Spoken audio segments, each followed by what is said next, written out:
Heyo everyone, how you doing? Thanks for tuning in. Let me know if the volumes are okay. I'm here in the chat so I can see everything what you're saying.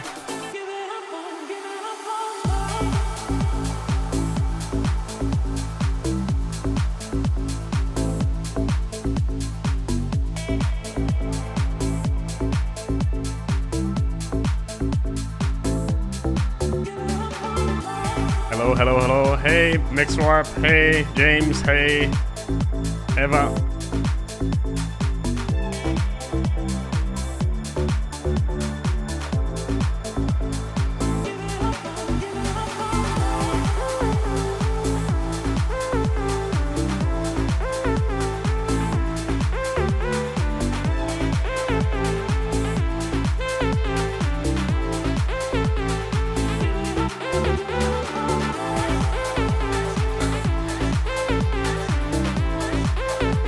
Go 2dB up on the music, okay.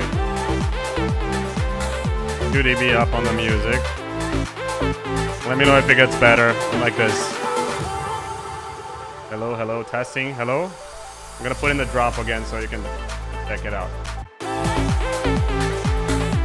Is it better?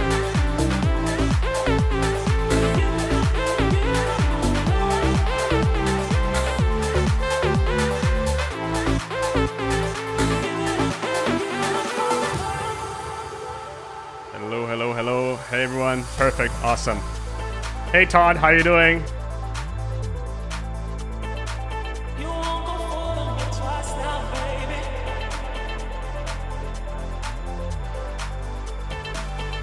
Welcome everyone who's joining right now.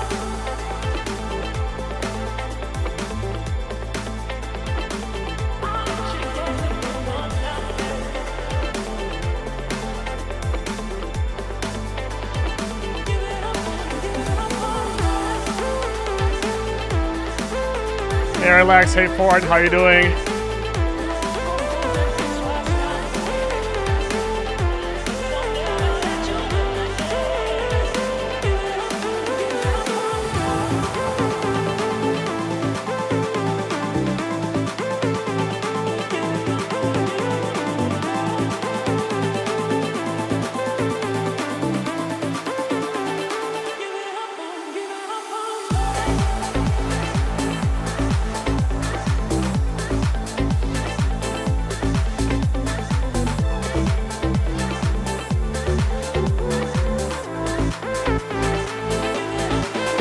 Conductor, hey David,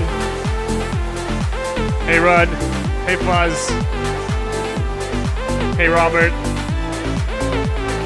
We have 16 people in. We're probably gonna do another round of the song, and then we're gonna start with everything. Hey Corey. Yeah, some sort of a progressive disco house, you know. Hey Mike.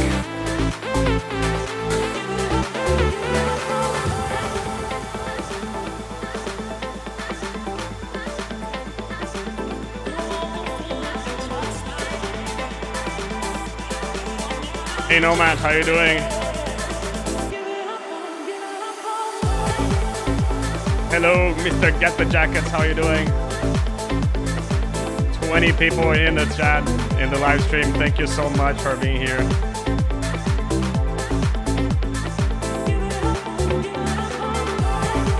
Hey Jonathan, how you doing?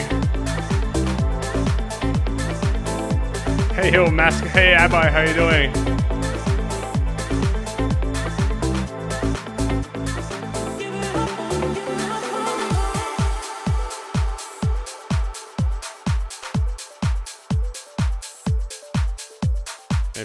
Put it out again, and then we're gonna just wait another 4 or 5 minutes, and then we can start. Just waiting for more people to get in. Feel free to put down your questions over here, and then we can already start. I feel that we could start with the bass and talk a little bit about how I came up with the idea of the bass and everything, and then we can proceed with everything else. Yeah, the beard is being well grown.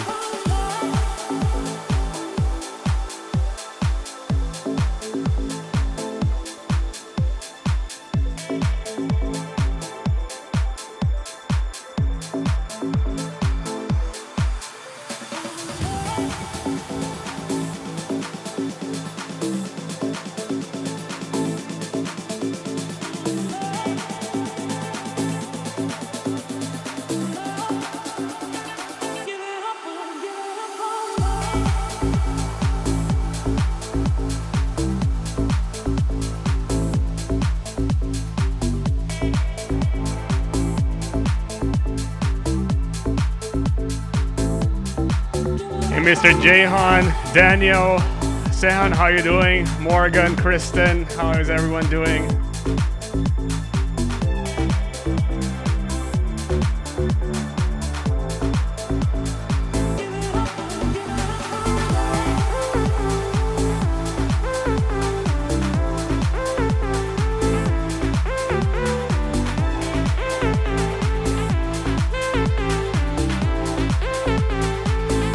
Hey, Mr. Gunjan, how you doing? Say, Paul, how you doing?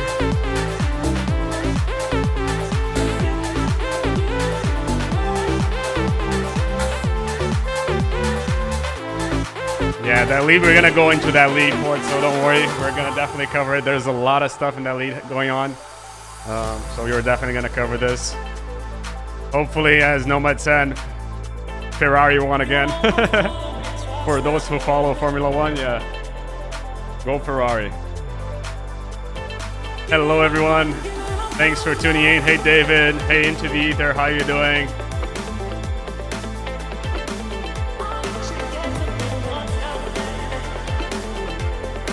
Should we start? Let's give the second drop and then we can start here. We have 28 people already in the live, so it's already a pretty good count.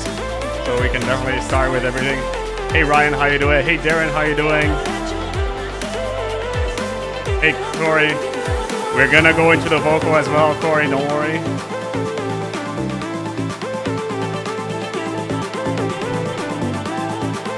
"31 people. And while you're here, you can already smash that like button and it'll help a lot promote the live stream. So yeah. Hey Clark, how you doing? Hopefully we can hit around 100 likes before the end of the stream, so yeah. Send it to your friends, send it to everyone who might... computer specs, we're gonna go into that as well for it, so wait this for the future, yeah. But right now I have a MacBook M1 Max. Hey Mr. Matt Robert Dazzler, how you doing?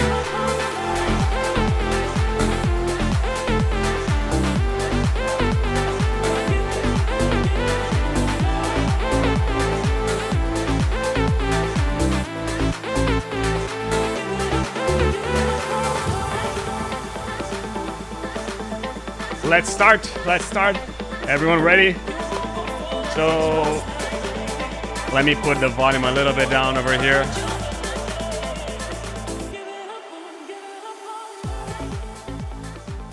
And let's start here. So basically, I feel that Ford asked the first question, which is appropriate to talk here in the beginning. What is my computer spec? So I have a MacBook M1 Max. It's basically all spec'd out. And I use it like for everything. Like everything here is in MIDI, essentially. So you're gonna be able to see everything, including the main lead and everything. But yeah, that's mainly why I get the best computer possible ever, because like I know how I like to do stuff. I hate rendering everything into into audio. So at least for when I'm creating. So at least this is the first thing. Should we start here? I have 64 gigabytes of RAM. 64, but 32 would be enough. Just because like I was like, you know what, I'm just gonna get 64. Should we start with the bass or should we start with the leads? What do you guys want to see first? I think that we can start with the kick and the bass, right? Let's go into that. So for this kick, this is from Tool Room. Tool Room Mark Knight kick number 1. Yeah, lazy, but the idea of the song started with the groove. Like I heard a song from a friend of mine called Atticon, and he sent me a song that it was really nice. It was really housey. At the same time, it was progressive, and I felt like, well, that's something that I could do as well, because I also have a house project. You know, I also produce house music. So when I listened to that, I was like, you know what, I'm gonna do something like that, and I'm doing more stuff like this. There are a couple caveats on this. It's hard to find something that is a bit hybrid. So just pay attention to, don't go too much to the house side, don't go too much to the progressive side. It's always something that you should pay attention to. People are asking to see the groove. So basically that's the MIDI over here. You can see that I have some bass notes over here. Sometimes I do bass jumps as well, which is basically just picking these notes and put it up. This is not gonna sound all right because I did it to the sub, but if I did it to this one, sometimes it works. You can see these bass jumps, they kind of add a little bit more of harmonics into the sound, so it's definitely really nice. The kick itself, as you can see, it's just a normal kick. Don't think that I'm doing anything else, but getting a little bit more of high end. And this kick over here, it has a lot of like rumble over here. So I added this LFO to over here just to get rid of this part over here and make room for the sub. Whenever I'm doing kick and basses, I'm always making sure to have at least half of the bar for the sub and the bass. So this way, it's normally how I do it. Arilax asking me how I do gain staging with kick and bass. I'm going to talk about this in a sec.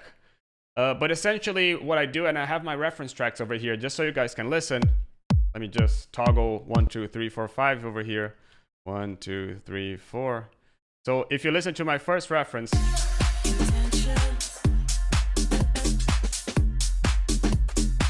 and the second, which is gonna be, third is the best one.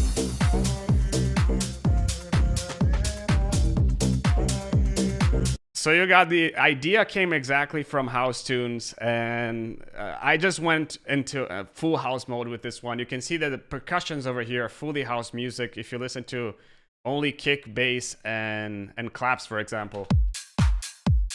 This is 100% house music, you know, and we add a lot more stuff. But going back to the bass, just so we're gonna go back to the percussions afterwards. But kick and bass, so I always have my sub, second octave, and mid bass split it up.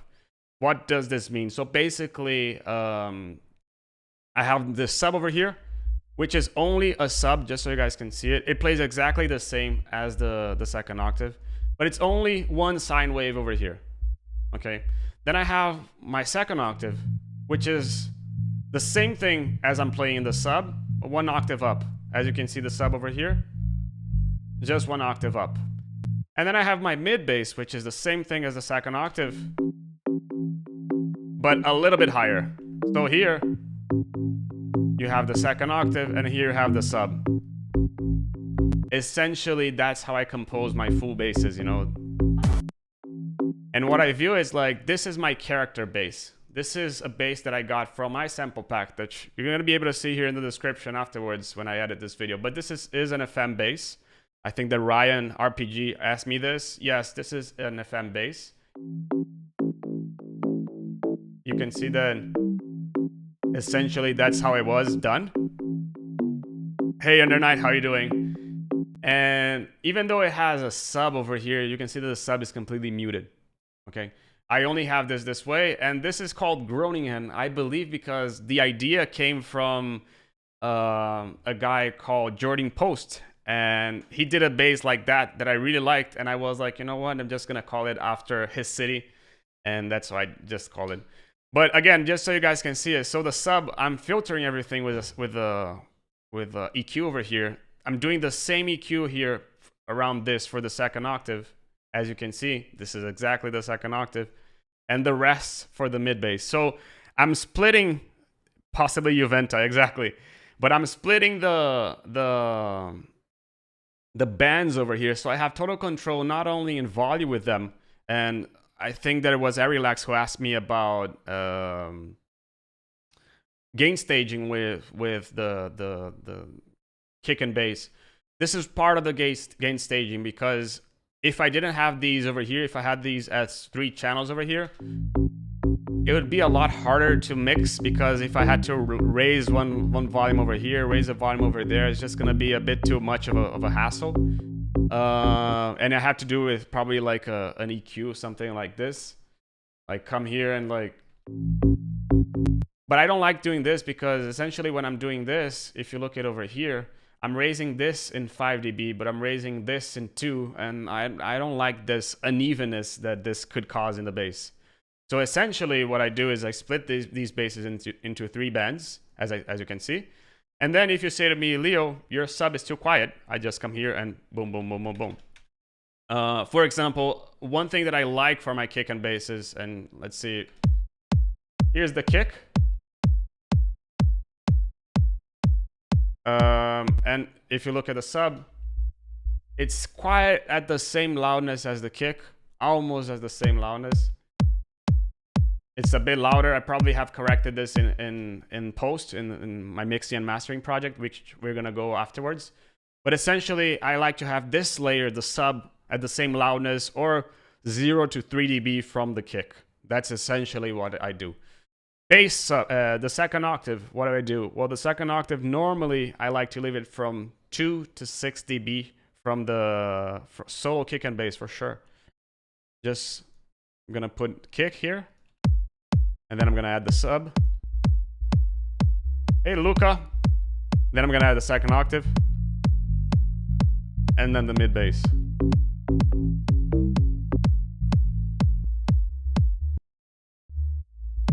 But essentially, like if I take the second octave out, it feels like there's a gap in the bass. If I take the sub out, it feels like the kick plays alone. If I take the mid bass out, it feels like there's no character in the sound, you know? So they all live together. They all need itself to work, okay? Bass, second octave, normally from 2 to 6 dB from the kick, but always quieter than the sub. And the mid bass, I always do this based a little bit on what I like and also using a little bit of referencing, which I do here with Ozone Equalizer. So I basically go into the Ozone Equalizer and listen to the track and say like, okay, comparing my track to a reference track, is that too loud? Is that too quiet? Normally, that's how I go into that. For example, if you listen and compare,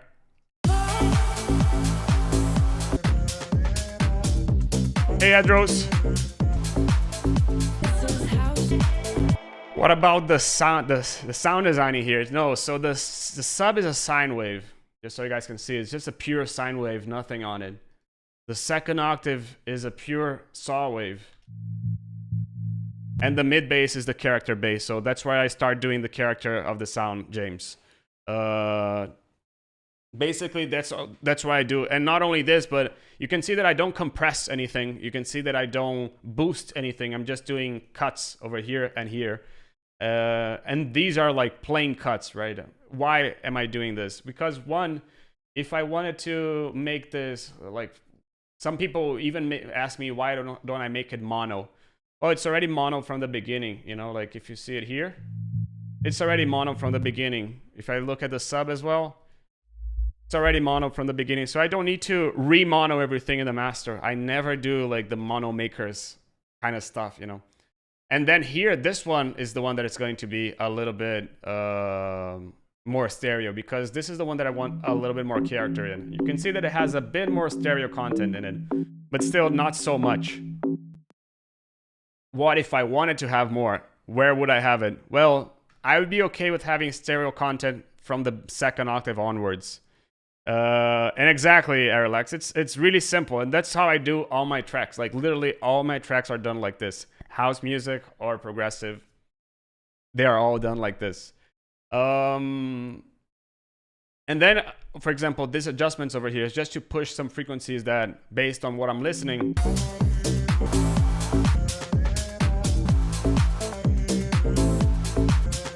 this is just stuff that I felt that was missing a little bit, so that's why I added a little bit of that as well. And again, this also can come from the EQ match. For example, I come here and say, what is my track sounding like? Oops, this is the reference.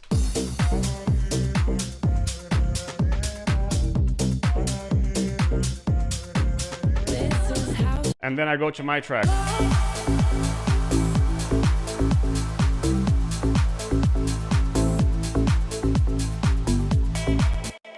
You can see that essentially what this is telling me is that with these parameters, if I want my source curve to be exactly like the target curve, the white line is what I needed to do. But essentially, you can see that it's a 2 dB raise. Essentially, this 2 dB is kind of like a safe zone to me, this that I'm marking over here.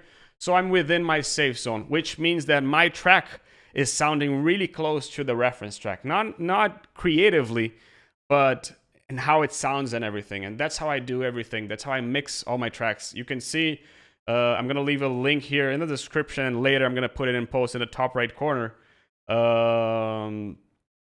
You'll be able to see, like, that's how I mix my tracks. I always use EQ matching. There's a bunch of videos in the channel that you can check as well about EQ matching. And essentially that's how I mix my mid bass and everything, how I make sure that these are on time and everything. RPG is asking if the sidechain are different between these elements, and yes, they are different because they require different sidechains, okay? Why? So if you listen to the kick over here, let's go into the kick and let me explain why. If you go here, this is playing sub playing. This is basically sub over here playing. So I have to be careful with the sub. That's mainly what I'm careful with. So if you go to the sub and compare it to the sidechain over here, I'm gonna put them side by side so you can compare. Essentially, when one goes down, when the kick goes down, the sub goes up. Essentially, that's what I'm doing. Okay. However, you can see that the depth is at 100%, and this curve over here is like really all the way down, right? When I start growing this, and when I start going to the second octave, and every time I go upwards in frequencies, you can see that this one will be a little bit more relaxed over here, as in comparison to this one, the sub. And the depth now is at 88%. The depth is the dry wet, okay? That's why I prefer to use LFO2 over, Kickstart, for example. Kickstart, you can't really adjust the waves according to the kick. Now you can with Kickstart number 2. You can. I'm gonna leave a link here in the description afterwards, and it's pretty good. But I still prefer this one, Leo. But I don't have this one. Again, afterwards I'm gonna put it here in the description. There is one called Flux Mini 2. I'm gonna put it here on the screen. Flux Mini 2. So this plugin over here, it's free and it does exactly the same thing, and it's free. Like I've been using this for my own tracks and it's honestly really good. Again, I'm gonna leave the link here in the description afterwards so you guys can check it out. And then we go to the mid bass, and if it's not the same as the second octave, sometimes I go even further with the mid bass and do something a little bit like this as well. Why? The further I go upwards in the spectrum, the less sidechain I technically need. Why did I leave it like this then? Well, I left it like this because I wanted a little bit more groove in the sound. I wanted this to bounce a bit more.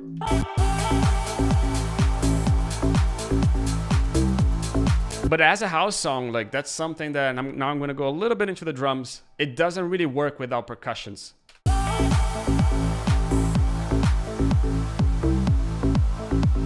It has that vibe, but it's still not that real vibe, you know. If you put the hi-hats on, it just feels a lot better. It just feels like everything is a lot better. And basically that's why I added these hats. I wanted to have a more housey kind of vibe in the bass lines. So that's why I added this percussions over here. And probably they are all from Tool Room over here. And normally this is Tool Room again. Because if I wanted to go for a house music vibe, why not get sounds from Tool Room as well? Hey Jeff, how you doing? And yes, Arilex, Towel Filter is really good. I've tried it, but I feel that that Flux Mini 2, it's a bit better. It can also work with MIDI. It has a bit more features. And yeah, definitely recommend you checking these out. And again, if you're not liking the video, hit the like button already so we can increase the reach in this video and more people can watch this video. Hopefully we can end this stream with 100 likes. And if you're not subscribed yet, feel free to subscribe. You're going to have a lot more videos like this on the channel in the future. Let's keep on going here in the drums. So basically, one thing that I like doing here in the basses and everything, and in the sounds, every 8-bar loop, I like adding new stuff. So if you see the drums over here, every 8-bar loop, something new is happening. Right? There's new elements coming every 8-bar loop. And the percussion and the melodic, same thing. Every 8-bar loop, something new is happening. This is happening over here. Then this is happening over here. And you might say to me, well, what about here? Well, here, this is basically just an outro to me. And I do add a little bit over here. Just a small ARP in the background. How did I learn about the splits, subs, and second octave? Jehon is asking, so let me go back to this. And the LFO mixing. Practice, I feel. I feel that I was practicing a lot and watching a lot of videos. I used to watch a lot of in the studios, like a lot of in the studios. I have honestly watched more than 100 of like an hour plus in the studios. And I probably have seen this somewhere. The EQ matching, I've seen a guy called Shanahan. He used to be I don't think that he's releasing music in these days, but he did this and he showed this in one video called Stars and Moon, in one song that he did for Enhanced. I've been working with this like this ever since, and I've been doing this ever since. But back to the drums. So over here we add a little bit of tambourines. And you can see that in the tambourines, I add a little bit of sidechain over there as well. I add a shaker, which will have a little bit of a LFO as well. Okay, like I do this, why? To add groove to the sound. And you can see it over here, the shaker, the tambourine over here is it has a Haas effect in it. What is the Haas effect? So if you're listening to this in stereo, you're going to be able to listen to the difference. I'm going to disable this, and this is going to go to your mono. I'm going to put it in stereo, and it's going to go and make it wider. Why do I do this? Well, because I know that there's a shaker coming on afterwards. This one is already stereo, so I'm going to do it with the hi-hats over here. Listen to the tambourine with the hi-hats without the Haas effect. It feels like the tambourines are kind of hidden behind the hats. So by opening this up, I just make you make you able to listen to the tambourines while also listening to the hi-hats. So not only is the song becoming fuller and wider, but it's also less cluttered, as Jeff is saying as well. It's just making sure that it's not only wider, but also less cluttering, exactly as Jeff is saying. So and I do this among all the channels over here. Probably going to be able to see other channels that have Haas effect as well. For example, this continuous hat probably. This is just counter elements over here. But for example, the shaker, the shaker was already stereo from the beginning. And then I had some congas over here. Triangle shots. A little, I call it pirate because it sounds like a pirate to me. And essentially that's it. The drum fills are basically original drum fills. I like using a lot of acoustic drum fills because it just feels more natural. And in this house music mainly, it's really a lot better than those like really aggressive drum fills. So that's mainly why I use this way. One thing that it's really cool, and I do this for all my tracks, and it adds a lot of groove. You can see here that the claps, I have a clap and I have a clap additional. Essentially, both are the same element, okay? But the clap additional is a bit more reverbed, and you can see it over here, what it does. It just adds that. I'm gonna put it in context so you guys can listen to it.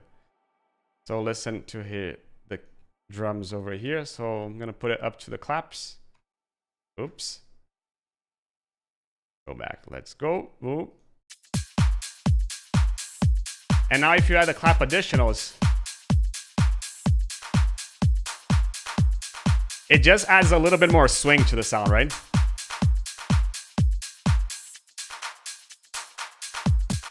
I do the same thing with the hi-hats. So essentially the hi-hats are gonna have some elements that are gonna be just there to complement the hi-hats. For example, you have this hi-hat counter. And these are mainly complementing this one over here.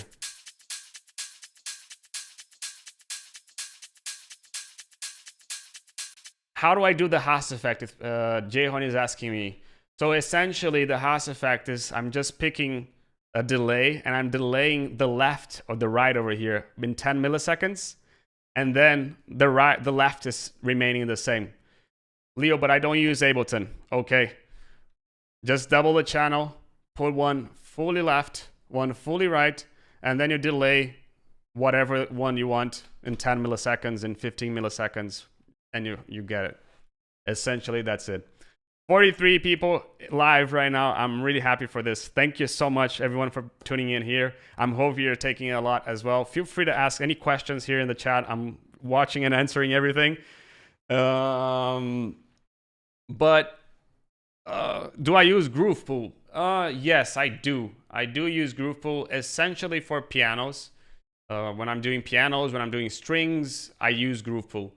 But a lot of people ask me if I use Groove Pool in my bass, especially because this is a house music kind of vibe. I don't think that I did for this song. Well, I did. I'm not sure where though. Maybe for the strings? No. I don't know where I use Groove Pool over here. But yeah, essentially when I'm doing a piano, I use Groove Pool exactly to get it a little bit out of sync. So I don't want all the notes to hit like bung, bung. I want it to be like brung, brung, a little bit more humanized. So when I want to do this, I do use Groove Pool. Hey, Semitone, how you doing? Thanks for tuning in. And a lot of people are asking me, or said to me, well, it feels like a disco song. And yes, because it has a lot of disco elements over here. And we're going to go now into the melodics of the sound. So it has this disco fall over here that I've been, like, whenever I'm making a house track, this is like, it has to be there. I love this kind of sound. I'm using this tension string, which I kind of use a lot for all other tracks as well.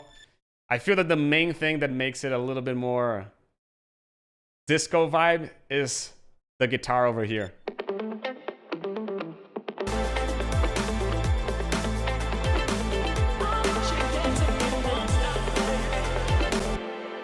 So how do you get these disco falls? Yeah, I can render them a little bit, and then I'm gonna leave a link. I'm gonna render 5 of them, and then I'm gonna leave a link here after I finish this video, and you can come and check it out. Okay, Jan? So this way you can have it as well. But essentially, you can look for disco fall. I don't know, not sure if you have Splice. They're probably gonna have some kind of sounds like this, okay? And over here, I also have some stabs, which probably come over here. This, again, a little bit making the song a little bit more disco-y. It just gives that boom kind of feeling to the sound. I also have a drone bass, which is really important to get the aggression of the sound.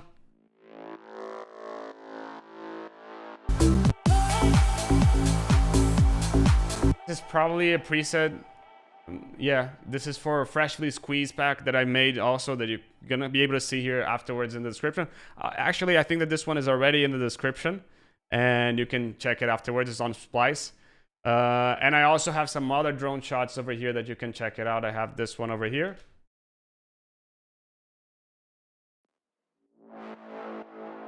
So it's a mix of drone shots, as you can see it over here. And I have a little bit of white noise in the sound as well.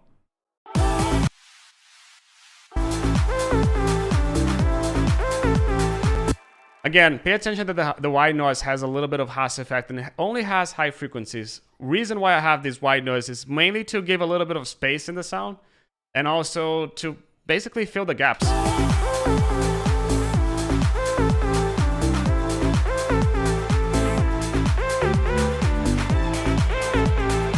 I have the swell also. This is like a violin, but I'm doing a swell here with the EQ.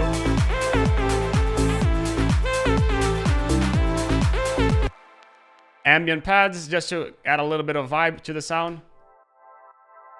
Pads that come in during the drop.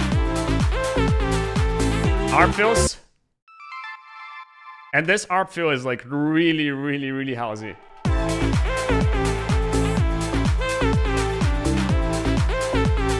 But then, to the most wanted, we're going now to the leads. You can see that the lead has a lot of automation.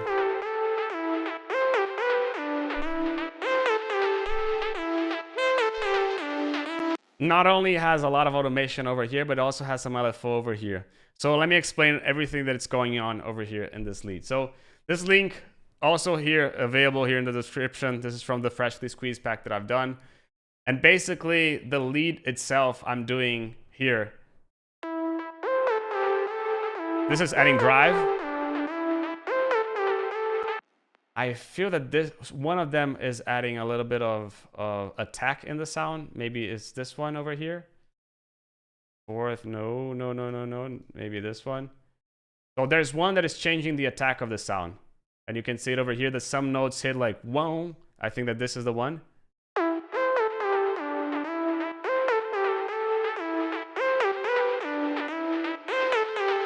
They do have a little bit of attack in the sound. I also have one that's automating the drive and also one automating the dirt, which is kind of like a white noise. Here it is. If you listen to this one, you can see that this is automating the attack. This one, it's the drive. Not sure. Where did I got these from? Well, essentially, these are from... I recently worked on a sound from a song called Mirage from The Youth. And it had a lot of this, like a lot of this. I've never seen this like that much being done. And essentially... after that, I said, why not doing this to my song? You know, why not doing and add this to my songs as well? I also have Redux automation. You can see it over here. This is automating, this LFO is automating the dry wet, but it's not automating in an automation. It's basically doing something completely random, like I'm not controlling anything. So what I'm automating is the depth.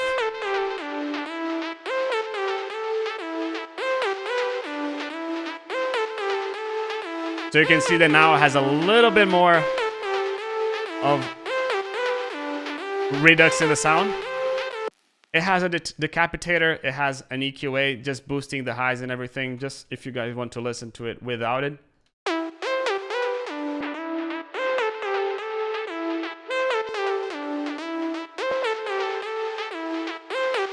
Essentially, that's it. And my lead is only one layer. Like, I don't have anything else as a lead. Like, this is the only lead layer over here. So some people ask me, what about layering and everything? Do you layer a lot? Yes, sometimes I do. One thing that I often do is, let's say I had another layer over here. I would disable all the other sounds and just keep the white noise over here. And then this one, again, I would disable the white noise coming from the oscillators. So this one I have a noise oscillator and this one I have a lead oscillator. And by doing this, one thing that I can do here is I can put the noise oscillator wide with a hash effect. So this way I take it out of the way. How do I write this lead melody? How did it came about? Hey Mason, hey Jonathan, not Jonathan, Andrew, sorry. And hey Wiz, how you doing? Hey Vivid Vice as well. How did I write it? Well, essentially, I think that this one came to me. Like, whenever I write leads, I feel that after writing, hey Carmi, after writing so many leads, when you have to create a sample pack, for example, the freshly squeezed pack, it's 138 presets. I spent a full day creating all the MIDIs for all the channels. Like, literally, all the presets have one MIDI. And this is honestly the best way to practice MIDIs and to practice creativity and melodies and everything, because you have to create 40 kinds of plucks. You have to create 50 kind of progressions, like 30 kind of progressions for pads, whatever for leads and for basses and for everything. And by doing this, you kind of practice doing a lot of composition with different sounds. So this sound could work with this sound could work with that. What if I wrote like Artbach? What if I wrote like whatever artist you want to? But essentially that's what I do whenever I want to be like, I'm not feeling in the zone when creating music, you know. But essentially I do have a MIDI keyboard. It's over there. I'm not going to be able to show you to you guys right now. But whenever I have to create it, I just put it over there and I try to create my MIDIs playing it by myself. And that's essentially how I came about to it. One thing that I could recommend here when creating MIDIs, you can see the pattern over here. It's an A, B, A, oops. So A, B, this is an A again, and this is a C pattern. I love doing this kind of A, B, A, C pattern because it kind of keeps you on the loop with the melodies and everything. And another thing that labels always talk to me and say and recommend me doing and everything is sometimes the leads can, a song without a lead, like if I didn't have this, there would be nothing to latch yourself onto. So having a lead is always a good way to have something to latch yourself into, because this way you can always, for example, keep you from like getting away from the song, essentially. You know, exactly what I'm trying to do over here is have people listening to something new, and that's why I'm bringing the lead halfway through the break. It's exactly because I want people to add something that would be like, okay, this is cool. And then I'm gonna go and add this a little bit again in the break. And you can see the same kind of automation over here.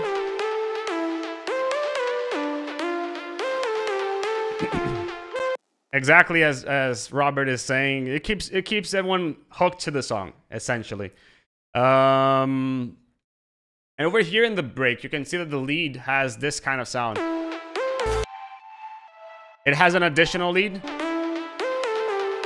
The only reason why I have this additional layer over there is just to add a little bit more of character, change things up a little bit, because there's a lot of things coming here in the break. So what do I have here? These are some disco synths. I have the guitar.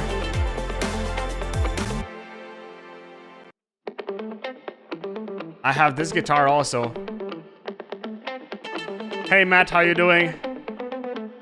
And I have a lot of strings over here and arps.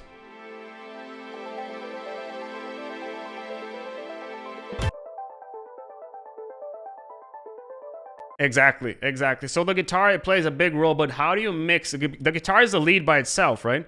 So how do you mix a lead with a guitar? And that was one of the biggest challenges that I've ever had when doing here. You can see the processing of the guitar here. There's a lot of stuff going on. Just if I take it out, let me put it over here. This is the sample. This is how I made it afterwards. So there's guitar rig, there's waves plugins over here just to add more stuff, compress it. Then there's soothe, another compressor, something to make it wider, another reverb over here. Hey, really quiet, how you doing? And then I have another EQ over here. But the main thing is, if you listen to the guitars, the guitar is now in the center, right? Now it's in the stereo with a Haas effect. Why this is happening? Well, essentially the reason why this is happening is because I have a lead coming on over here. So I have to take the guitar away from the lead. If you listen, the lead is gonna come here.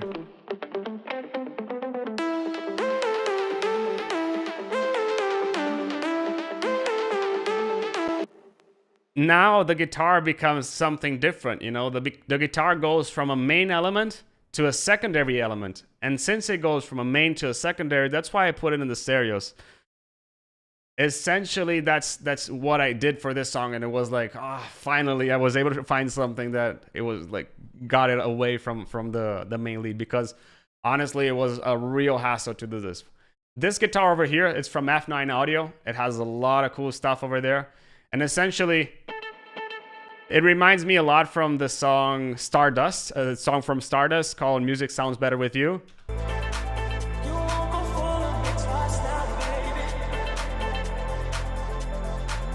And essentially that's how you get it.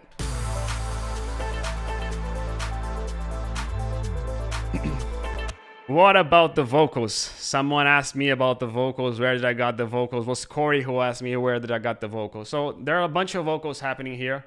There is this vocal over here.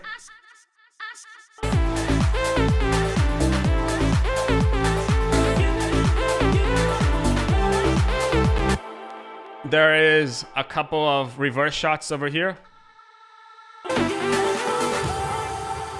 There are a couple of other shots over here. And this one goes around throughout the whole song. But the main ones, and you can see the name over here, Vox Main. I have no idea where this came from. Yeah, there we go. 91 vocals. I just love using 91 vocals. So if you listen to everything without the effects, let me just put them all down. And probably this is tuned a little bit. No, but essentially it was tuned because it didn't sound like this. So I'm just gonna try to find this one so you guys can listen to it. Packs 91 vocals. There is the original vocal over here. I love using vocals like this and just chopping them and finding something like this. Let me just put it down.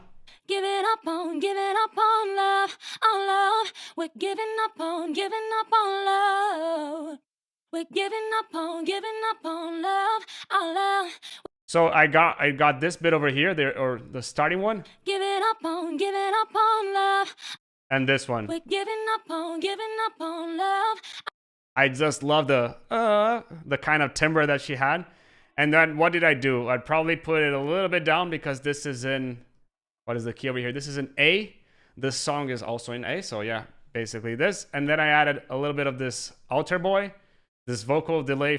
I call it vocal delay for chops, but essentially it's just a rack that I've done in the past with reverb, delay, OTT, and EQ. You can see it over here if you want to grab it. I'm gonna leave a link here so you can grab it right over there as well. But then I added another rack that I use all the time just to add more reverb and more delay. So again, what is this altar boy doing? Oh, this altar boy is just...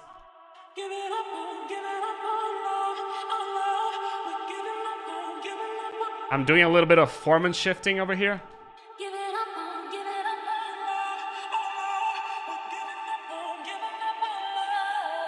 Essentially, that's what I'm doing here with the sound, and basically that's what's giving the sound that you're listening to.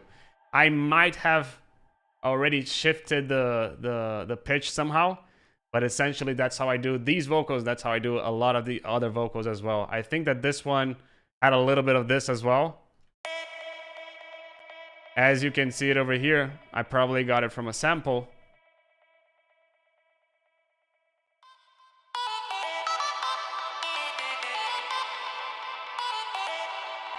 So it's honestly just finding samples and boom, that's it, you know.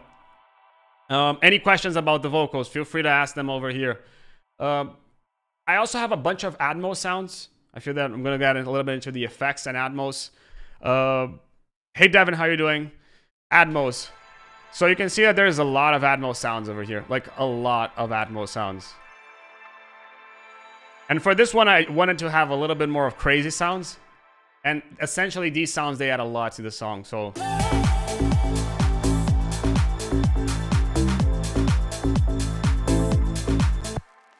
back to the vocal, what reverb do I use? Normally Hall. I'm not the biggest fan of plate reverb, to be honest. Normally Hall. But here, Atmos, going back, I do this a lot. I add a lot of effects in the sound as well. I add a lot of sweeps and impacts as well. So you can see that essentially every 8-bar loop, something new is happening over here in terms of the effects.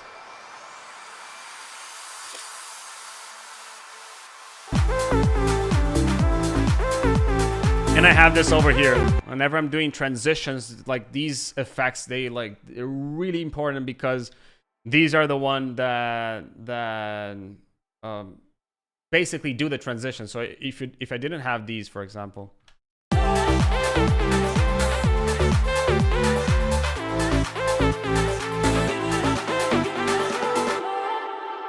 But with the effects, Jonathan and Lensa, I'm gonna get into your questions soon.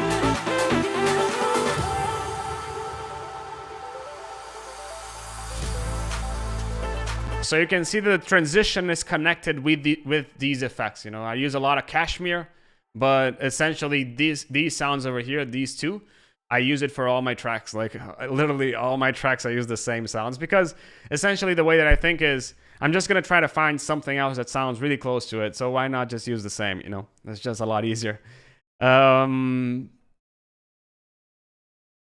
Ford asked me if I use any parallel effects. What do you mean with parallel effects? Just so I understand the question a bit better. And now going into Jonathan's question, is there any auto-tune in the vocal? It needs more chur. No, I don't have any auto-tune in the vocal. I feel that, like, I don't like having that kind of auto-tuney kind of vibe. And I'm definitely gonna do a little bit more stuff in the mixing project. This is my creation project. Whenever I'm creating, I'm just working in the creation, being creative and everything. Hey Jan, how you doing? I'm just making sure that everything is working over there. And then afterwards, it's when I'm gonna go and mix the project and everything. I'm gonna do the master chain. We're gonna go into that in a bit, so feel free. We're gonna go. And yeah, Jonathan, I don't like that T-Pain kind of sound. So even though he has a really nice voice, like that kind of auto-tune effect is just not for me. I do have some risers as well, also. Hey J Crew, how you doing? Without it.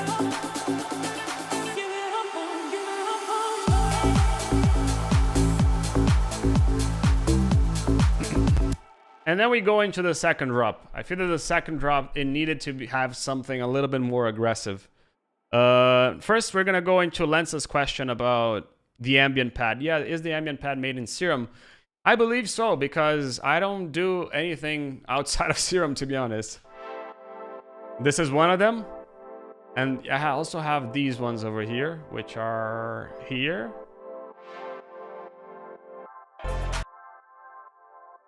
So this is a pad that there is a video of me doing the exact same pad. You can see it here in the top right corner. Now it's in over here because I haven't flipped my camera. You can see exactly how you can recreate this. And J-Crew, I'm using HD 600. I love these headphones. Just love them. Love them, love them, love them. I'm thinking about getting the DT 770s. But I haven't yet, but I might get it in my next trip to the US, because over here in Brazil, they're a bit expensive. Any go-to high cut, low cut range on reverbs, effects, Abbey Road technique.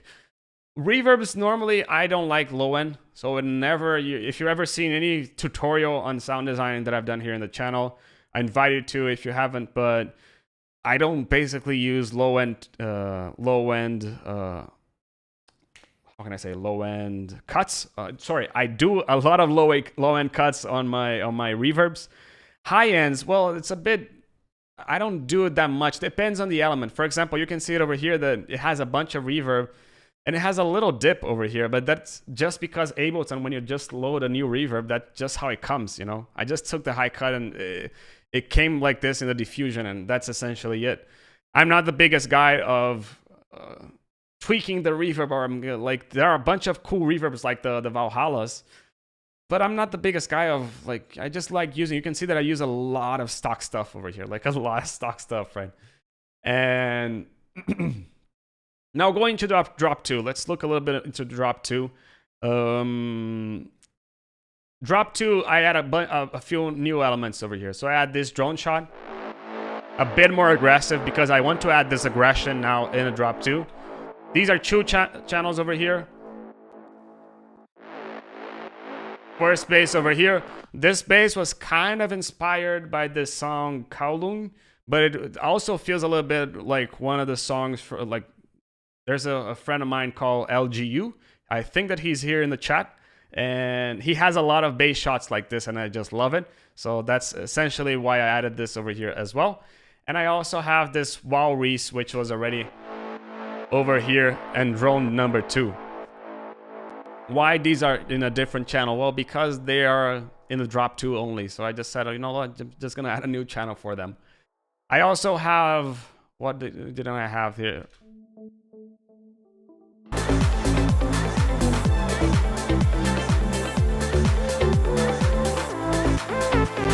I have these main ARPs over here.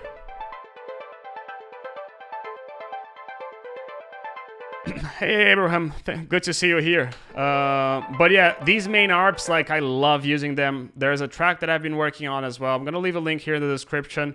Like, I just love having ARPs like this. I feel that this one was really tasty in how it was put. It was kind of adding a little bit more of sound to it. And this came from one track from a guy called Doko that he has a song like this. And I listened, I said, okay, why not grab this element from him? And it's not even the main element, but it's like just adding a little bit more sound, you know? I had the high strings as well, which are gonna come afterwards. Disco synths coming. And basically everything is coming on over here, full power. So if you listen.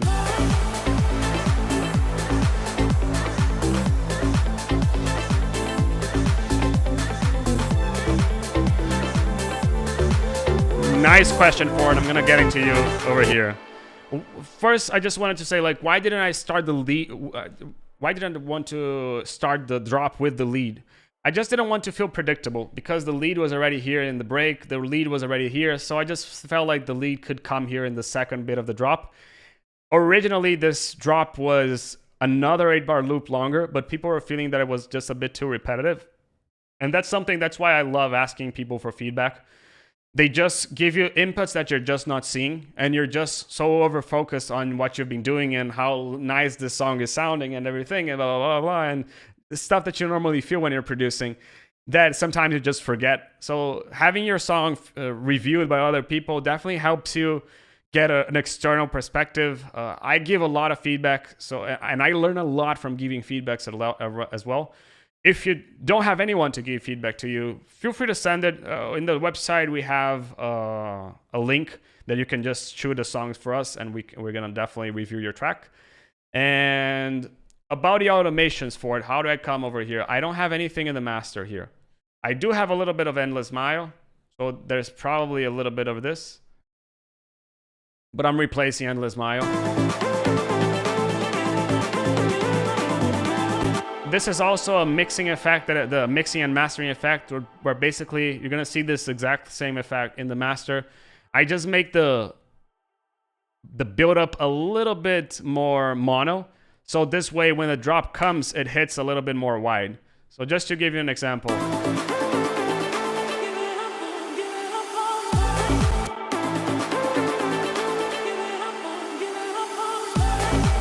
Because everything is being funneled out into the mono, when the drop comes, being here in this level, you're just funneling it down. When it comes, it just feels like it's wider because that's essentially, and I do this for the volume afterwards.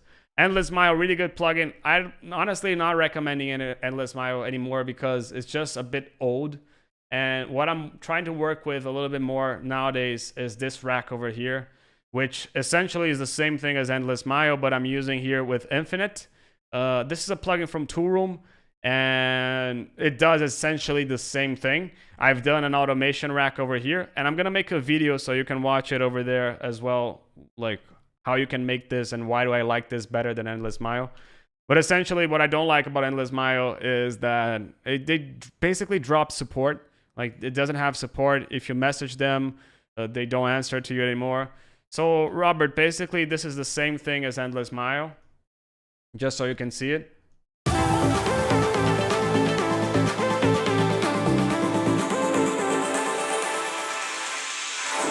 It just adds tension to the sound.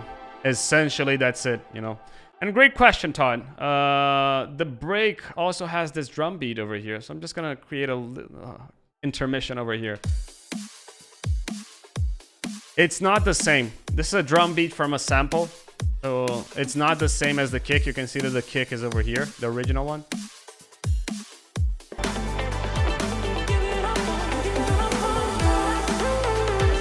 And you can see that there's a lot of low-end boost over here. Oh, the vocal sounds horrible now. What's happening?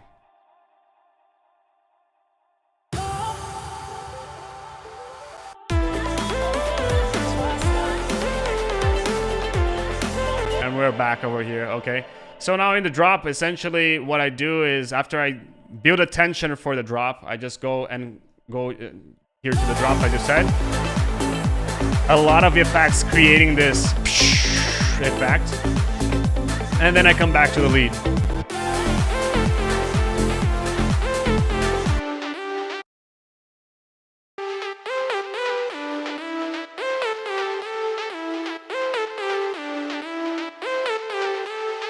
This is just the white noise, right?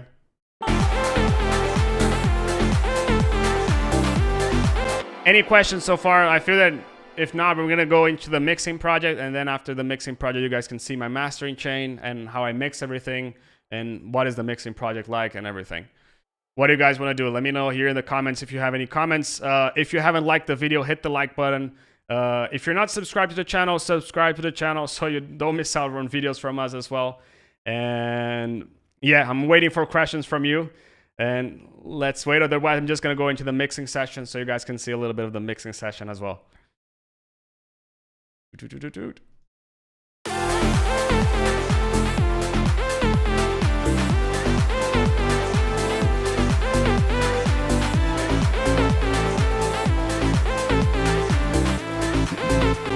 If I use similar EQs on drums samples, no, essentially I don't use that much EQ over here on drums. Like I do sometimes just doing a low cut, but I don't do the same thing for all the samples. You can see that this is a little bit different than this one. I don't do much EQing at all, to be honest. Like essentially it's a low cut and maybe a high-end boost, and that's it. That's essentially what I do whenever I'm mixing my tracks. And again, one thing that I forgot to mention, like always have this narrow. I just love having them. It just adds a lot to the sound. And again, just low cuts and everything. But let's go to the mixing session. And now I feel that I'm going to just load up the mixing session, and then we can move on here and talk about mastering chains and everything and have all the mastering questions. This one is going to be here. Any questions anymore here in this project? Anywhere? Let's go. Boom. Now loading into the mixing session. Why do I have a separate mixing session? Well, I do this because I want to have a clear mindset on when I'm producing. Like I don't want to be creating and mixing at the same project. I want to be mixing in one and creating another one because I want to have a clear mind when I'm creating. And I want to have a clear mind whenever I'm mixing, okay? Whenever I'm starting the songs, I always start with a blank project, okay? So this is everything would start blank here. Nothing would be on it. And essentially this over here that you're seeing are all the stems that you've seen in the previous project, okay? How many synths do you have in the drop? Oh, you can see over here, these are all the main elements of the drop. So essentially this is all the melodic content that I have in the drop. There's a lot of content over here.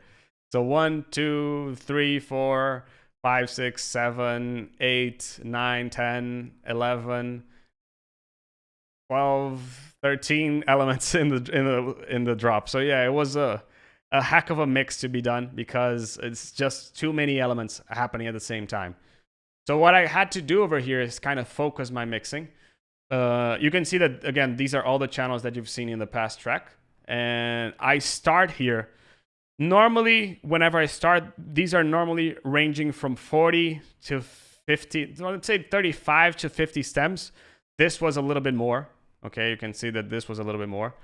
But all these channels, so all the red channels are being routed to the Vox bus, and all the white to the effects bus, all the blues, the dark blues to the drop bus, and all here to the break bus, and all here to the drum, and blah, blah, blah, blah. Do I do any bus processing? No, I don't do any bus processing whatsoever. Okay, nothing. You can see that all the buses are clear over here. Why don't I do compression? For a lot of people use compression in the drum buses. Why don't I do it myself? Well, the reason why I don't do it myself is because, to me, whenever I ask people, why do you do bus compression in your drum group? The main answer is normally, I want to get them a little bit more glued together. Okay, understand. If you want to get a little bit more glued together, essentially what you want to do is get them a little bit closer in terms of level, right? Normally what they say is yes. So if it's level the problem, just work with levels. And you can see here that this one is 4 dB up, 4 dB, 3, 2, 3, 3, 3, 0, 2, 6, 4. There's like a lot of my mixing start with only just adjusting levels here and there. Because if you look at the elements itself, it's going to have a little bit of a boost here and there, a little bit of a EQ boost, but essentially it was all levels over there. Like there are 1, 2, 3. There are 3 VSTs other than just adjusting the level. Okay, Same thing for the kick and bass and everything. You can see that I did a little bit of a boost here in the kick. I did a little bit of a boost here in the basses as well. This is just a 3 dB. And a little bit of an adjustment here in the mid bass, just changing the sound a little bit. Making it a little bit more meaty, but essentially you can see that, again, this is -1, this is -3, this is +2, this is 0, this is -1.1. A lot of what I'm doing is just adjusting the levels, okay? Why? One, because I've already done a lot of cleaning in the previous project where I did a lot of the cleaning around the house, the music itself. But then over here, the mixing is mainly making sure that everything is sounding good together. Now over here, if you go here to the melodic elements, you're gonna see again 3.5, 3.5, 2.5, 3.5, 1.5, 4.5. Like a lot of the elements are just one, cleaning the low end because I don't want any low end over here. Maybe I'm overcrowding the low end somehow, and that's why I do these adjustments over here. But Leo, how about do you come with these elements? Like, how do you know where to put everything? Like, how do you know that you needed to boost this? That's when the EQ matching comes into place again. Let me just delete this because I'm not using this anymore. With the EQ matching tool, I'm going to listen to my track, going to listen to the reference, and I'm going to compare and say, okay, just doing an idea so you guys can listen to. This is one of my songs, for example. One of my house tunes.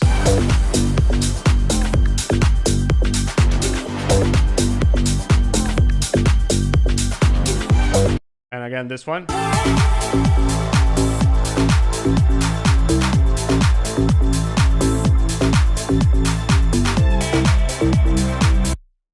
So if you listen, a lot of my bass is pretty much the same as my reference track, which is my own track. And you might say to me, what about this? You know, you may need to lower a little bit over here.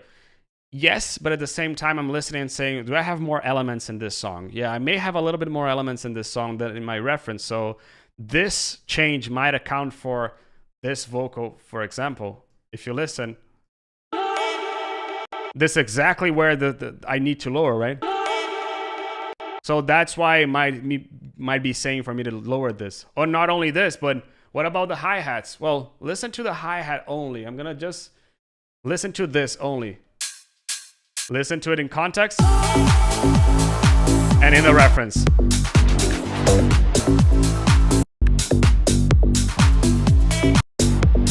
Essentially what I want is to get them at the same loudness. I want to listen and say, if it worked over there, I'm just gonna put it the same loudness over there.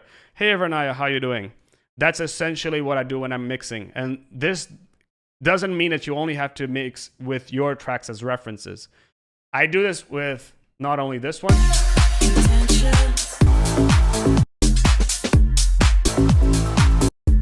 but I also use a lot of this one over here. If you listen to this track and if we compare it to this track,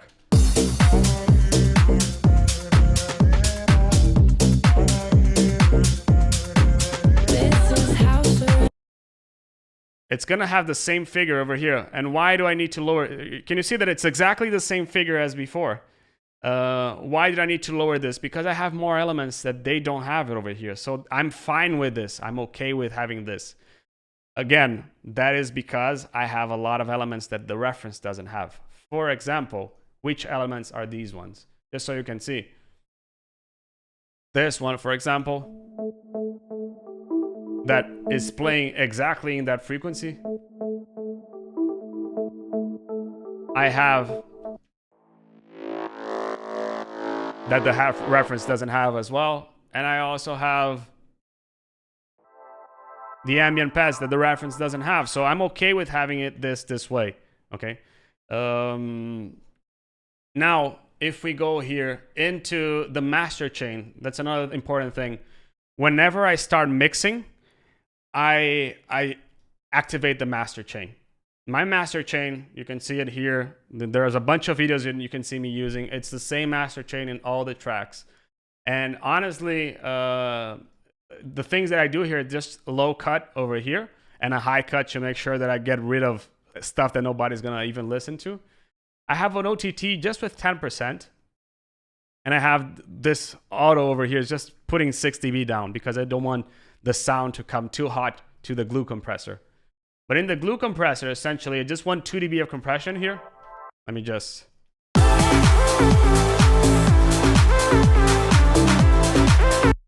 On average is around 2 dB.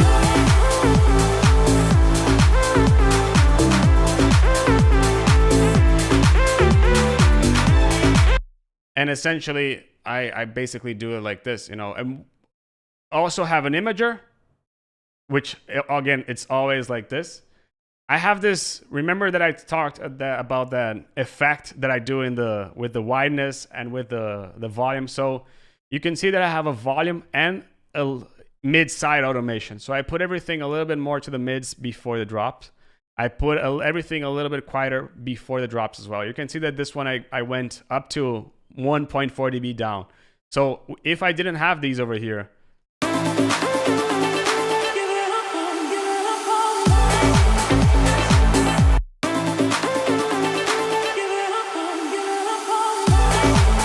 the impact of the kick just hits a lot harder this way, and it just feels a lot better to the listener. So that's why I do it this way. Let me ask you a question before, because I go now into the mastering project. Now I have everything in the mastered. Is the volume of the computer and the volume of myself too loud? Is the volumes okay? Let me know here in the comments if the volumes are okay. Yes, this video will be available also in the future, so you can definitely watch it afterwards as well. So lastly, I also have these automations over here. Essentially, these automations are section automations, so I just use it to make, for example, the intros and the break a bit quieter than the drops. I don't want to make the drop louder, or I just want to make them a bit quieter because I want a little bit more loudness in the drops than in the breaks. And then I go to the mastering chain, which is always the same. And it's always this channel and always these settings over here. How do I do this? How do I adjust the loudness? Essentially by ear. Essentially, I'm just going to listen to the reference.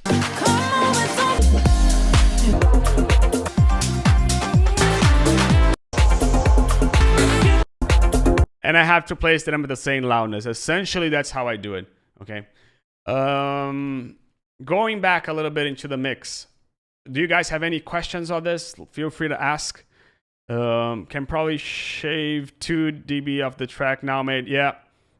Okay, so 2 dB from the track. So I'm gonna just put it 2 dB down. So if you guys can listen,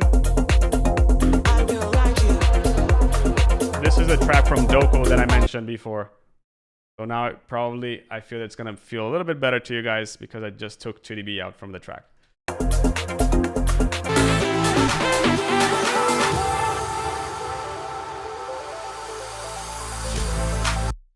What about label adjustments? So when I send the song to FSOE, okay, so awesome question, EMF. How do I set? I think that the main thing, and I feel that 50% of your mix is setting the kick and your bass right. Okay, we talked about side chaining and everything and how the kick and the bass are done before, but now I'm talking about gain staging over here. 50% of your mix is setting these two elements, the bass and the kick right. And what I do here essentially is I pick a spectrum.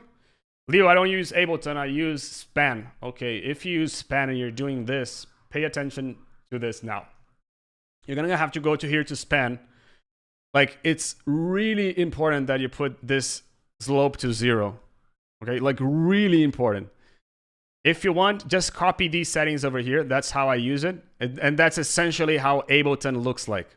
Okay, just take a picture and copy it whenever you're using it. But again, the most important thing is that the slope it absolutely can't be at 4.5, okay? Just essentially the slope, what it's gonna do is just kind of mask the sound. For example.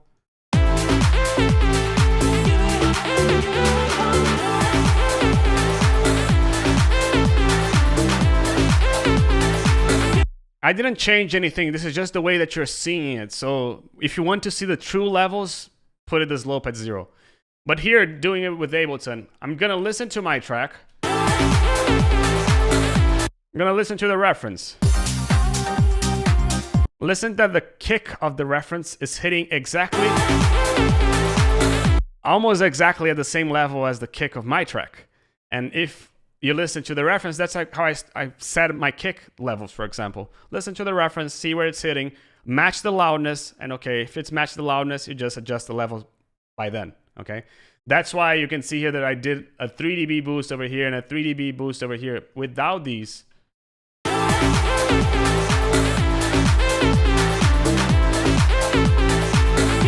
you can see a lot more presence in the sound, right? What about the sub? Well, the sub, if you want to be really particular about this, just go into your reference and try to locate your sub. For example,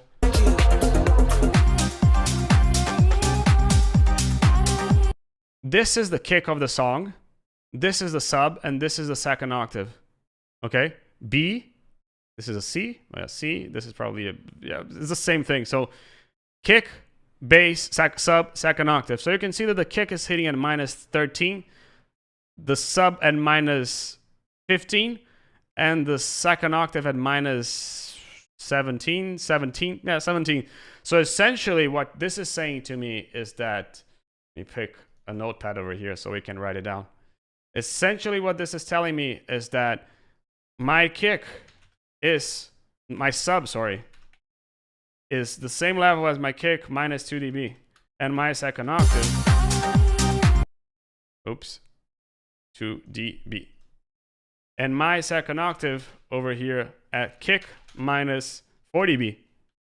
So boom, you already have something to go around with in terms of where to settle your kick and bass. And if you do this right, not saying that you have to do this according to this method, but and again, it will vary from track to track, so pay attention to this. But getting your kick and your sub right, you're gonna be like halfway through your mix, and it's gonna be like a lot better, easier to do everything else. Once you set your kick and your bass at the right level, then you start settling everything according to where you set your bass and your kick. That's why I start my mixing always with the kick and the bass, because these are the most important elements of the tracks. Start with that, adjust the percussion, adjust the melodics, adjust the this, adjust that, and blah, blah, blah, blah, blah. But everything starts with the kick and bass. Did I answer you, EMF? But essentially, that's what is it. If you guys have any questions, please feel free to ask them. Again, if you haven't liked where do you EQ your sub? So Vivid Vice, if you haven't watched it before, the sub, I'm gonna leave the link. You can always rewatch it. But the sub here is just a sine wave of a sub of a.